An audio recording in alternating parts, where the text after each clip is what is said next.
There is a house where I spent a good portion of my childhood, and the house that, to this day, although I no longer live in it, I will always call my true home. I have many fond childhood memories in that house, and it's where our family lived the longest. What I'm about to describe are all real events experienced in this house by me and the rest of my family. These are true accounts and are not exaggerated in any way. We've always known that house was haunted, not to the point of being insane and deadly like you see in the movies, but plenty of unnerving things have happened there. Let me start by telling you a little bit about the house. The first thing you should know is that it's very old, from the 1800s. It used to be a hotel. When my family bought it, being the youngest, I was just a little kid. We remodeled that house and even extended it a little. It took a very long time, but eventually, that old, rickety house from the 1800s got a brand new, modern makeover. However, the things lingering in that house that we couldn't see stayed. At first, it started out with smaller things. My older brother would occasionally be falling asleep in his room upstairs, which was always cold, and someone would blow in his ear. He would open his eyes and look, but of course, nobody would be there. We were told by a few different people that a cranky old woman used to live there who would sit out rocking in her rocking chair on the balcony, which we removed, yelling at people who would walk by. One night, one of my older sisters was sleeping on the couch in the living room, and she started hearing a creaking sound. She described it as wood creaking rhythmically, coming from the spot just outside one of the upstairs windows, which used to be a door that led out to the balcony that no longer exists. Once, when I was little, being all adventurous as I was, I took a digital camera up to the furnished attic at night, where it was quiet and pitch black. I made my way into the middle of the room, held up the camera, and started snapping pictures. I could only see what I was taking pictures of when the camera would flash, and then afterward, when I looked at the taken picture on the digital screen. Eventually, I saw in one of the pictures I had taken, while facing a wall, a small black spot in the middle of the screen. I took another picture, pointing the same way, and saw that the spot was still there, but had grown. To me, it looked like some sort of portal to nothingness, a small void of blackness in the room, something that sucked up the light of the flash and didn't reflect any back. As I took more and more pictures of it, it got bigger and bigger, until it was almost covering the entire camera lens. It then occurred to me that rather than growing, this black mass actually seemed to be getting closer and closer to the camera lens. I don't remember anything past that point. I must have run downstairs. Things started getting more physical.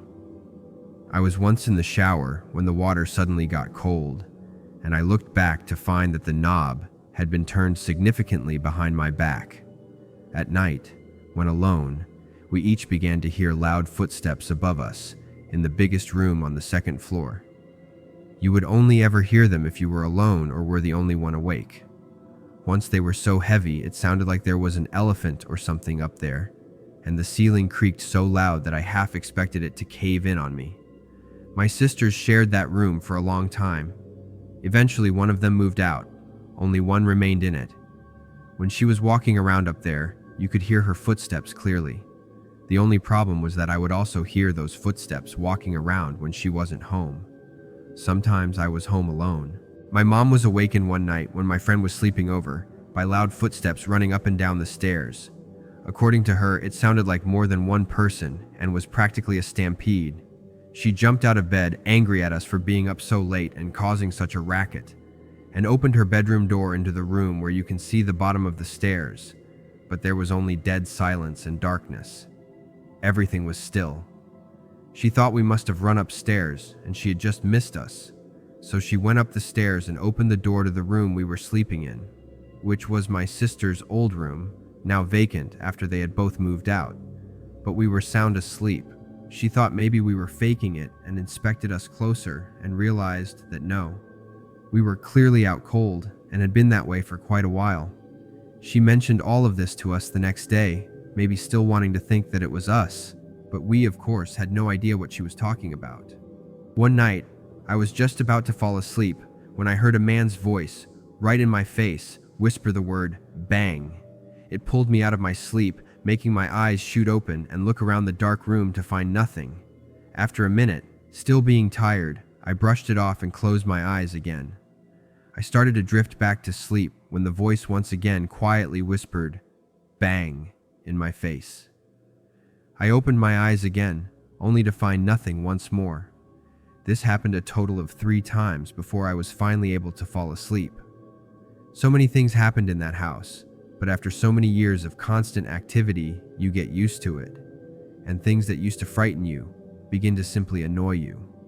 Sometimes, if you were alone and there was a persistent noise being made where no other person was, like the squeezing and popping sound of plastic water bottles in the kitchen, you could simply look in that direction and say, "Stop it." And sometimes, it would just stop. We were eventually able to get the things that were dwelling in that house out, and the activity, after years of persistence, stopped altogether. As I said earlier, I still consider that house my one and only true home, and I always will. I spent years growing up there as a child with my family and 2 of my close friends, as well as family friends. Despite the occasional paranormal activity, I have many good memories of that place. It is where my mind will always wander back to whenever I think home.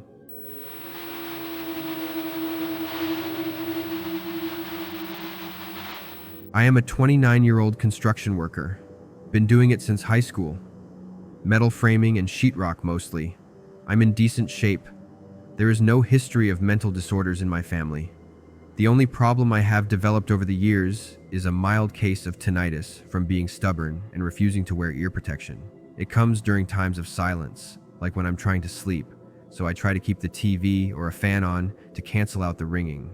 Work was getting very slow where I lived, so I decided to move to Virginia. I was staying with a friend who got me a sweet gig with a local construction company on Norfolk Naval Base. Huge job. 5-story building, complete build-out from the ground up. Good pay. Not exactly close to where we were staying, but the drive wasn't bad as long as I made it in before morning traffic. The only thing wrong with the job was that the foreman was a complete asshole, always talking down to us workers in that sort of passive-aggressive tone that made me want to punch him in the face.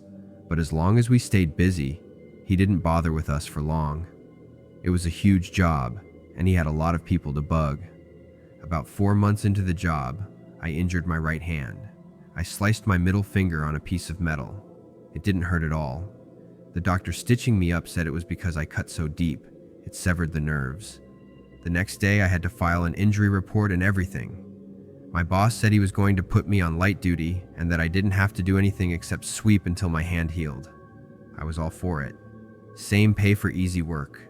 For the first week, things were all right. But then it started getting boring. I mean, really boring. The days dragged on and I wondered why they didn't just pay me to stay home. So naturally, I started wandering the job to kill time, checking out all the hallways, and there were plenty of hallways, really long and gloomy looking when they were just gray bricks all around. Some at the very top didn't even have temporary lighting and would have been pitch black if it weren't for the huge window cutouts on each end letting in sunlight. I stayed away from those hallways. They creeped me out. One day I was feeling bored, so I decided to go walking around the 4th floor. Most of the work had been finished, and there weren't any other trades doing work there at the time, so I had it all to myself. It was around that time I noticed my tinnitus was acting up worse than usual. I figured someone must have had a generator running or something, so I started moving towards the other end of the hallway. About 3/4 of the way, my ears start painfully ringing. I tried sticking my fingers in my ears and humming, which usually does the trick, but the ringing was so intense. I started feeling nauseous and I fell on my hands and knees. I was slapping my ears trying to make the ringing stop. My eyes started watering at one point because I was slapping my head so hard. I got up on my knees, still covering my ears, trying to get to my feet so I could make it to the stairwell, but the ringing was so intense, every move I made sent my head spinning. Moving slowly helped, but not much. As I turned around, I noticed someone standing at the other end of the hallway near one of the window cutouts. The sun behind him was so bright, all I could see was a silhouette. I started yelling, "Help! Help!" as loud as I could, but the guy didn't move. I thought maybe he had earplugs in and couldn't hear me, so I started moving towards him, slowly so my head wouldn't spin. As I got closer, I started noticing things I hadn't before. First, this guy was huge. Like, impossibly huge.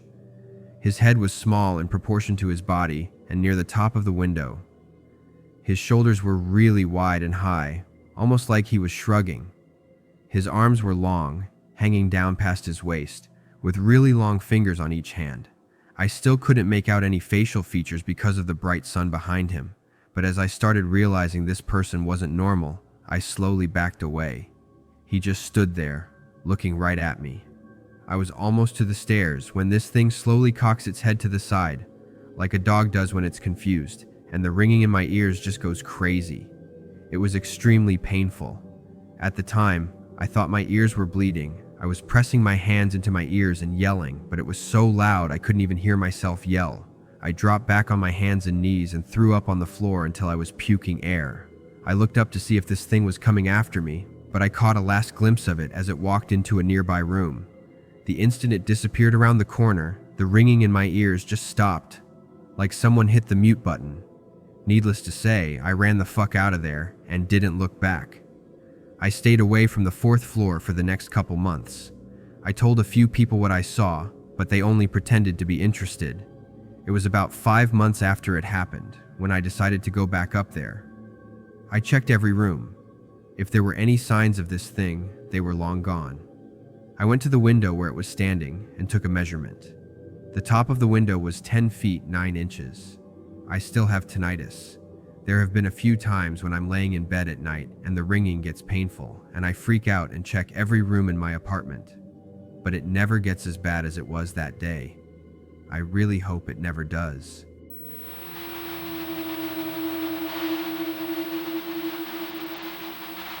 A few years ago, during my sophomore year at the University of the Arts in Philadelphia, I roomed with a girl named Kara.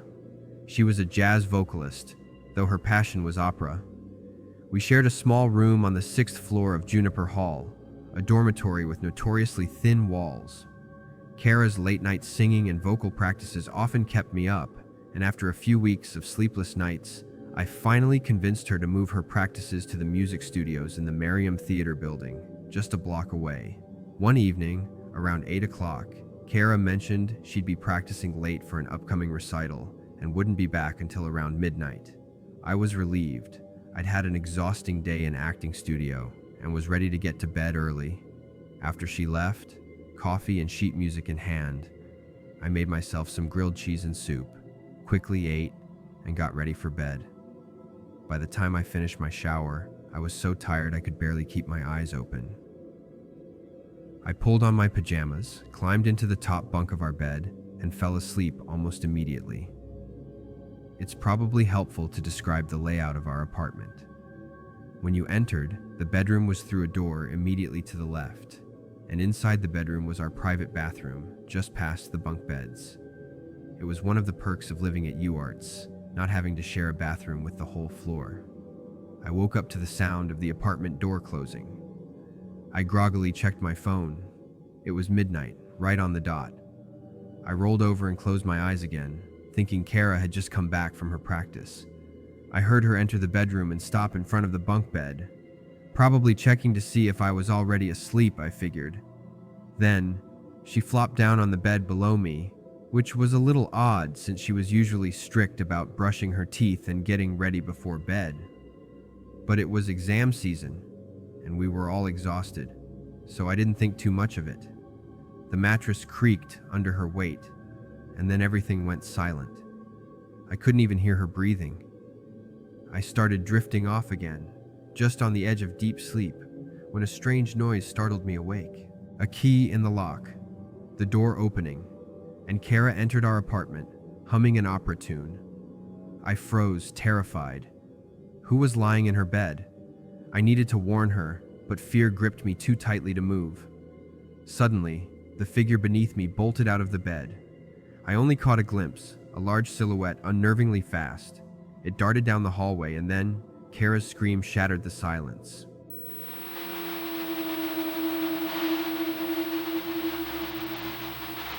It was around 2 a.m. when I got home from work, exhausted after another long shift. My apartment building wasn't much, but it was cheap. I walked into the lobby, hit the button for the elevator, and waited, hoping to reach the 9th floor and collapse into bed. The elevator arrived with a buzz, and I stepped inside.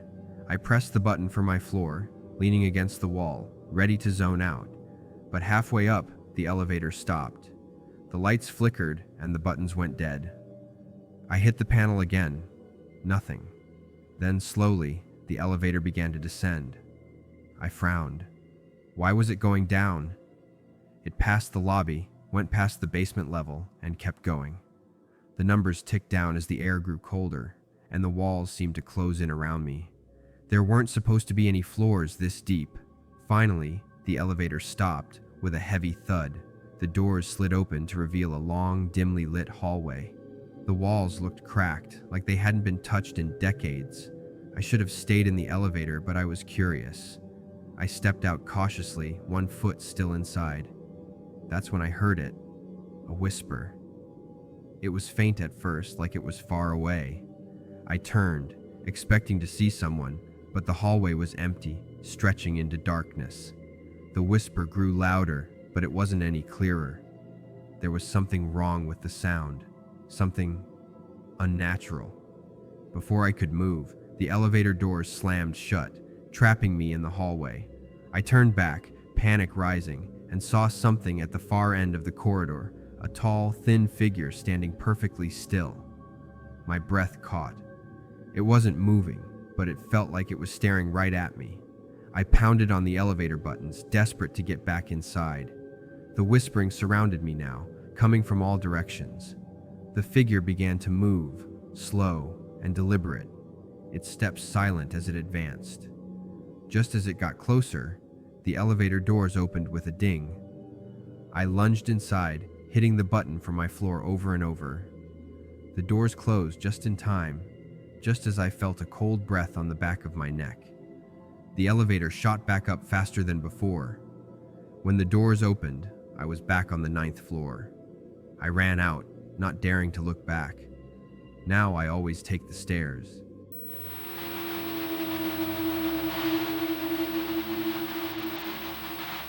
I've always hated old houses.